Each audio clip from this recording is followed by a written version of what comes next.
और भी टीचरों से थप्पड़ भी, अब्बा से भी खाए, अम्मा से भी चांटे खाए, अल्लाह का बड़ा, तभी हम अल्हम्दुलिल्लाह नॉर्मल हैं। जो बच्चे अब्बा अम्मा से पिटते, कभी भी पिटे नहीं है ना, वो नॉर्मल नहीं होते। मारना ठीक नहीं है, बच्चों को पड़ पड़ दरिंदों की तरह कूट रहे होते हैं ना, ये खुद गधे होते हैं जिस तरह की हरकतें कर रहे होते हैं। कभी कभार वाजिबुल थप्पड़ है बच्चे, एक तो होता है ना वाजिबुल कत्ल, फतवे होते हैं ना, ये फला वाजिबुल कत्ल। तो हर बच्चा बाप से वाजिबुल थप्पड़ होता है कभी कभार, कभी कभार, ठीक है ना। कोई गलती करे बिला वजह ना मार, तो उससे बच्चे के सॉफ्टवेयर क्या रहते हैं भाई, अपडेट, बिल्कुल फिट रहता है, उसका इम्यून सिस्टम भी डेवलप होता रहता है। वरना बिल्कुल बर्गर की तरह, छुई मुई की तरह उसको बना दिया, किसी काम का नहीं रहता। शादी तो सवाल ही पैदा नहीं होता कि वो अपनी जिम्मेदारी पे कर सके। वो ऐसा बर्गर फैमिली बन जाता है कि जब उसको कोई रिश्ता बताया जाए तो कहते हैं अम्मी से पूछ के बताऊंगा।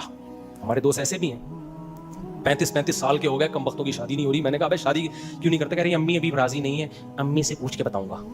ऐसा ही एक बंदा था, उसका मैंने कहीं पैगाम भिजवा दिया उसकी अम्मी से पूछ के।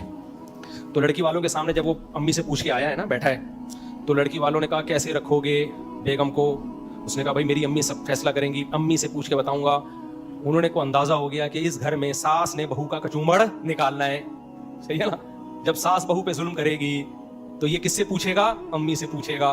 तो जिस आदमी में डिसीजन पावर ही ना हो, ठीक है, अम्मी की खिदमत करें, हर चीज अम्मी से पूछ के थोड़ी होती है, कुछ चीजें अम्मी को बताने की भी होती है। अम्मी ये अब आपका मसला नहीं है, ये मेरा मसला है, तो काइंडली आप थोड़ा सा, तो डिसीजन पावर ही नहीं है, हर चीज अम्मी से। जब मैं छोटा था तो ठीक है अम्मी से पूछ के खा रहा था, अब तो कुछ काम खुद भी तो कर ले।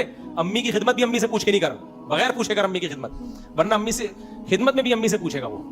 क्या क्या समझाएं यार, सारा चीजें मैं नहीं समझाने का ठेका लिया हुआ है, क्या खुद भी तो कुछ करो।